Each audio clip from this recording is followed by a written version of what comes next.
Hello everyone, welcome back to the channel. DHDC India limited में बहुत अच्छी job opportunity आई हुई है। इसमें civil engineer, mechanical engineer, electrical engineer, environmental engineering के साथ साथ कुछ और ब्रांच भी एलिजिबल है। मैं आपको बता दूं, DHDC इंडिया लिमिटेड जो है ये एक शेड्यूल ए मिनीरत्न गवर्नमेंट PSU कंपनी है। और चलिए इसके रिगार्डिंग बात करते हैं। इसका जो इस फॉर्म भरने का जो स्टार्टिंग डेट है वो आपका 12 Feb 2025 से 14 मार्च 2025 तक इस फॉर्म को भरा जाएगा। थोड़ा सा डिटेल बात करते हैं रिक्रूटमेंट के रिगार्डिंग। मैं आपको बता दूं, ये जो है आपको E2 ग्रेड का जॉब है। PSUs में जो ग्रेडिंग होती है वो E1, E2, E3 ऐसे चलता है। तो इसमें आपको E2 ग्रेड का जॉब देखने को मिलेगा, मतलब सैलरी भी अच्छा मिलने वाला है। इसमें पहला जो पोस्टिंग है आपका सिविल इंजीनियरिंग के लिए सीट है, जिसमें टोटल आप देख सकते हो 30 सीट के लिए वैकेंसी आई हुई है। जिसमें UR के लिए 13 सीट है, EWS के लिए 3, OBC नॉन क्रीमी लेयर के लिए 8, SC कैटेगरी के लिए 4 और ST कैटेगरी के लिए 2 सीट देखने को मिलेगा। इलेक्ट्रिकल इंजीनियरिंग के लिए जो है उसमें आपको टोटल नंबर ऑफ वैकेंसीज 25 देखने को मिलेगा, जिसमें UR के लिए 13, EWS के लिए 2, OBC नॉन क्रीमी लेयर के लिए 6, SC कैटेगरी के लिए 3 और ST कैटेगरी के लिए 1 सीट देखने को मिलेगा। मैकेनिकल इंजीनियर के लिए जो सीट है उसमें टोटल नंबर ऑफ पोस्ट आपको 20 देखने को मिलेगा, जिसमें अनरिजर्व कैटेगरी के लिए 9, EWS के लिए 2, OBC के लिए 5 और SC कैटेगरी के लिए 3 और ST के लिए 1 सीट देखने को मिलेगा। सो इसमें सीट भी आपको स्टैंडर्ड देखने को मिल रहा है, आप देख सकते हो। अदर ब्रांच के लिए भी रिक्रूटमेंट आई हुई है, जैसे इंजीनियर जियोलॉजी एंड जियोटेक्निकल की बात करें तो ये भी E2 ग्रेड का है। इसमें टोटल नंबर ऑफ पोस्ट 7 देखने को मिलेगा। साथ साथ इंजीनियर इन्वायरमेंटल की बात करें तो इसमें आपको टोटल नंबर ऑफ पोस्ट 8 देखने को मिलेगा। इंजीनियर माइनिंग की बात करें तो इसमें 7 नंबर ऑफ पोस्ट देखने को मिलेंगे आपको। एग्जीक्यूटिव HR डिपार्टमेंट की बात करें तो इसमें आपको 15 सीटें मिलेंगी टोटल। और एग्जीक्यूटिव फाइनेंस की बात करें तो इसमें आपको 15 सीटें टोटल मिलेगा। और सेकंड आपको आया हुआ है group B for wind power project के लिए। इसमें जो आपका पोस्ट कोड इसका 9 है। नेम ऑफ पोस्ट जो है वो है आपका engineer for wind power project. ये भी आपका E2 ग्रेड का जॉब है। इसमें नंबर ऑफ पोस्ट आपको 2 देखने को मिलेगा। एलिजिबिलिटी की बात करें तो इसमें जो आपका पहला जो पोस्ट था इंजीनियर सिविल की, वो आपको इसमें आपको चाहिए फुल टाइम BTech होना चाहिए, BSc इंजीनियरिंग होना चाहिए सिविल इंजीनियरिंग में किसी भी आपके एफिलेटेड कॉलेज से।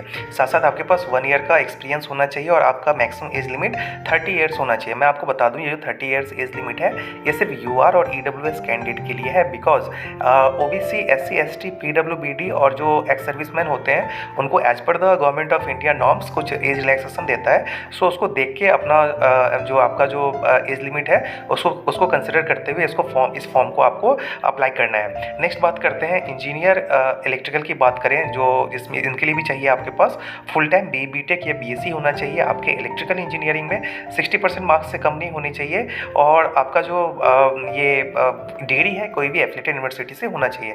इसमें आपका 1 ईयर का पोस्ट क्वालिफिकेशन एक्सपीरियंस चाहिए आपको और एज लिमिट 30 ईयर्स देखने को मिलेगा। यहाँ इंजीनियर मैकेनिकल की बात करें तो इसमें आपको फुल टाइम BTech चाहिए या BSc इंजीनियरिंग चाहिए।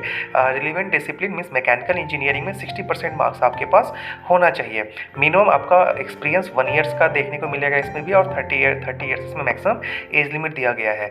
जियोलॉजी एंड जियोटेक्निकल की बात करें तो इसमें भी आपके पास फुल टाइम MSc होना चाहिए डिग्री जियोलॉजी में, या MSc अप्लाइड जियोलॉजी में होना चाहिए, या MTech होना चाहिए अप्लाइड जियोलॉजी में, या इंटीग्रेटेड MTech होना चाहिए जियोटेक्नोलॉजी में, या MTech इन इंजीनियरिंग जियोलॉजी में होना चाहिए। ठीक है, या फिर आपके पास should have study geology at graduation level आपका जियोलॉजी आप कभी ना कभी पढ़े होंगे तो आप एलिजिबल हो जाओगे इस पोस्ट के लिए। 60% मार्क्स से कम नहीं होना चाहिए मास्टर डिग्री में, और साथ साथ जो आपके पास डिग्री होना चाहिए वो एफिलिएटेड कॉलेज से होना चाहिए। और इसमें भी 1 ईयर का एक्सपीरियंस मांगा गया है और 30 ईयर्स आपका एज लिमिट मांगा गया है। इंजीनियर इन्वायरमेंट की बात करें तो आपके पास फुल टाइम होना चाहिए, full time BTech with MTech in environmental engineering from recognised Indian university या इंस्टीट्यूशन होना चाहिए आपके पास। एक चीज़ मैं बता दूं, इसमें ये बताया गया है कि BTech के साथ आपके पास MTech होना चाहिए, और MTech सिर्फ इन्वायरमेंटल इंजीनियरिंग में होना चाहिए, तब आप जाके इस पोस्ट के लिए एलिजिबल हो जाओगे, और 60% मार्क्स होनी चाहिए। इसमें 1 ईयर का एक्सपीरियंस मांगा गया, 30 ईयर्स आपका एज लिमिट देखा गया है। बाकी बात करते हैं इंजीनियर माइनिंग की, तो इसमें भी आपके पास फुल टाइम डिग्री होना चाहिए माइनिंग इंजीनियरिंग के लिए, इंजीनियरिंग का विथ मिनिमम 60% मार्क्स होने चाहिए। साथ साथ एक valid first class managers certificate होना चाहिए इन कोल फ्रॉम MD MS। इसमें आपके पास 1 ईयर का पोस्ट क्वालिफिकेशन एक्सपीरियंस होना चाहिए और 30 ईयर्स आपका एज लिमिट है इसमें भी। एग्जीक्यूटिव एचआर डिपार्टमेंट की बात करें तो इसमें आपके पास फुल टाइम MBA होना चाहिए with specialisation in personal management HR as main और major subject HRD HRM with minimum 60% marks, या post graduate degree in personal management IR labour welfare with minimum 60% marks, या मिनिमम 2 years full time post graduate diploma in PM and IP / labour welfare with minimum 60% marks, और masters in social work और MHROD from recognise university institution recognise by the appropriate स्टेटरी authority. और इसमें desirable qualification LLB है तो well and good. इसमें मैं बता दूं इसका मिनिमम इसमें भी आपका जो एक्सपीरियंस है 1 ईयर मांगा गया और 30 ईयर्स आपका मैक्सिमम एज लिमिट है। एग्जीक्यूटिव फाइनेंस की बात करें तो आपके पास होना चाहिए CA MCA qualified from institute of chartered accountant of India या the institute of cost accountant of India से आपका CA MCA का आपके पास क्वालिफिकेशन होना चाहिए। मिनिमम 1 ईयर का आपके पास CA और CMA का क्वालिफिकेशन आपके पास होना चाहिए फॉर एग्जीक्यूटिव फाइनेंस पोस्ट के लिए। इसमें आपका मिनिमम 1 ईयर का एक्सपीरियंस मांगा गया, 30 ईयर्स आपका मैक्सिमम एज लिमिट है। बाकी बात करते हैं जो group B for wind power project की बात करें, इसका जो पोस्ट था engineer for wind power project, इसमें आपको चाहिए फुल टाइम BE BTech या BSc in relevant discipline from the recognised university और institution recognised by the appropriate statutory authority in India with not less than 60% mark. Relevant experience की बात करें इसमें आपका इलेक्ट्रिकल इंजीनियरिंग होना चाहिए या इलेक्ट्रिकल इंजीनियरिंग होना चाहिए, इलेक्ट्रिकल एंड इलेक्ट्रॉनिक्स होना चाहिए, या फिर इंस्ट्रूमेंटेशन एंड कंट्रोल इंजीनियरिंग होना चाहिए, या इलेक्ट्रॉनिक्स एंड इंस्ट्रूमेंटेशन होना चाहिए, या मैकेनिकल इंजीनियरिंग होना चाहिए। इसमें जो भी ब्रांच है आपके पास BTech यदि आपके पास अवेलेबल हो तो आप इस पोस्ट के लिए एलिजिबल हो जाओगे। इसमें भी आपका मिनिमम 1 ईयर का एक्सपीरियंस मांगा गया और 30 ईयर्स आपका इसमें एज रिलैक्सेशन देखने को मिलेगा। इसमें आपको जो सिलेक्शन प्रोसेस देखने को मिलेगा ये इसमें बताया गया कि यदि नंबर ऑफ कैंडिडेट ज़्यादा होगा तो बहुत सारे जो स्टेप हैं इसमें ऐड किए जाएंगे। यदि नंबर ऑफ कैंडिडेट किसी पोस्ट के लिए 50 या उससे कम है तो उस पोस्ट के लिए सिर्फ और सिर्फ आपका पर्सनल इंटरव्यू के बेसिस पे उनका सिलेक्शन हो जाएगा। क्वालिफाइंग परसेंटेज मार्क्स की बात करें तो अनरिजर्व EWS और OBC कैटेगरी के लिए मिनिमम 50% मार्क्स स्कोर करना जरूरी है, और SC ST PWBD x serviceman के लिए आपका मिनिमम 40% मार्क्स स्कोर करना जरूरी है एग्जाम्स में। यदि कंप्यूटर बेस्ड एग्जामिनेशन हुआ, ज़्यादा नंबर ऑफ कैंडिडेट फॉर्म भर दिए तो इनका जो बताया गया है कि इसमें कंप्यूटर बेस्ड जो टेस्ट होगा इसका ड्यूरेशन 2.5 आवर्स का होगा, 150 मिनट का। जो मीडियम होने वाला है एग्ज़ाम का वो इंग्लिश और हिंदी में होगा। टोटल मार्क्स जो होंगे वो 150 मार्क्स का होगा, 150 क्वेश्चंस पूछे जाएंगे। 150 क्वेश्चंस में आपका 15 क्वेश्चंस होंगे आपके जनरल अवेयरनेस से, 15 क्वेश्चन होंगे आपके रीजनिंग से, और 120 क्वेश्चंस होगा आपका कंसर्न डिसिप्लिन से। जैसे मैकेनिकल से हो तो मैकेनिकल से क्वेश्चंस आएंगे, सिविल से तो सिविल के, इलेक्ट्रिकल तो इलेक्ट्रिकल, इन्वायरमेंट से इन्वायरमेंट, तो ऐसे आपके आएंगे। लेकिन मार्किंग का जो होगा, मार्किंग में क्या है कि आपका ईच क्वेश्चन जो होंगे वो 1 मार्क्स कैरी करेंगे, और एक करेक्ट आंसर पे सारे क्वेश्चन आपके MCQs होंगे। एक करेक्ट क्वेश्चन पे 1 नंबर आपको दिया जाएगा, और यहाँ पे नेगेटिव मार्किंग का प्रोविजन है। यदि एक गलत क्वेश्चन करते हो तो आपका 0.25 मार्क्स आपका डिडक्ट कर लिया जाएगा। कोई मार्क्स आपको नहीं दिया जाएगा, कोई मार्क्स आपका डिडक्ट नहीं होगा यदि आप कोई क्वेश्चन को अटेम्प्ट नहीं करते हो तो।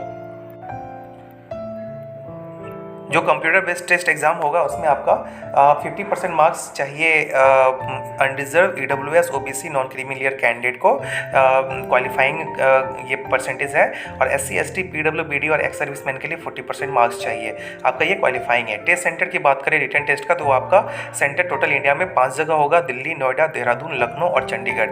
ये 5 सिटी में आपका एग्ज़ाम होने वाला है। मैं आपको पहले बताया था ये जो आपका E2 ग्रेड का है सो आपका बेसिक पे 50,000 से 1,60,000 के बीच में रहने 60,000 के 1,60,000 के बीच में रहने वाला है। सो आपके इसके बाद आपका HRA और DA TA जितने भी बहुत सारे अलाउंस मिलते हैं। सो आपका मिनिमम सैलरी जो है 90,000 से 1,00,000 के बीच में मिनिमम इतना तो रहेगा ही रहेगा, ठीक है। उसके बाद उसके बाद बात करें एप्लीकेशन फ़ी का, तो इसमें एप्लीकेशन फ़ी 600 रुपया आपका लगने वाला है। ये 600 रुपया UR AWS OBC कैटेगरी के लिए है। SC ST PWBDS और एक्स सर्विसमैन और डिपार्टमेंटल कैंडिडेट जो है, या फिर कैंडिडेट जो अफेक्टेड फैमिली है THDC किसी के प्रोजेक्ट से, तो उनके लिए एप्लीकेशन फ़ी नहीं रखा जाएगा। एक चीज़ मैं बता दूँ, इसमें जब आपका सिलेक्शन होगा वो सिलेक्शन होने के बाद आपका THDCIL के किसी प्रोजेक्ट में आपको भेज दिया जाएगा काम करने के लिए। जो आपका एक्सपीरियंस है, एज है, ये सारा चीज़ कैलकुलेट होगा आपका 12 फरवरी 2025 से। ये आपका कट ऑफ डेट रखा गया है। जो भी आपका 30 ईयर्स या फिर 1 ईयर्स का एक्सपीरियंस है वो 12 फरवरी 2025 से आप उसको देख सकते हो। साथ साथ मैं आपको बता दूँ, इसमें जो प्रमोशन की बात है, तो आपका 4 ईयर्स वर्क करने के बाद आपको असिस्टेंट मैनेजर बना दिया जाएगा और E2 ग्रेड पे आपकी पोस्टिंग हो जाएगी। मैं आपको फिर से रिमाइंड करवा दूँ, इसका जो एप्लीकेशन फॉर्म भरने का डेट है वो 12 फरवरी 2025 से 14 मार्च 2025 तक फॉर्म भरा जाएगा 6 बजे शाम तक। तो इस डेट को आप नोट कर लो और टाइम से पहले आप फॉर्म को भर दो। बाकी और भी कुछ इन्फॉर्मेशन आता है तो मैं आपको अपलोड कर दूंगा। आप चैनल को सब्सक्राइब कर लो। मिलते हैं नेक्स्ट वीडियो में। Take care, thank you, bye bye.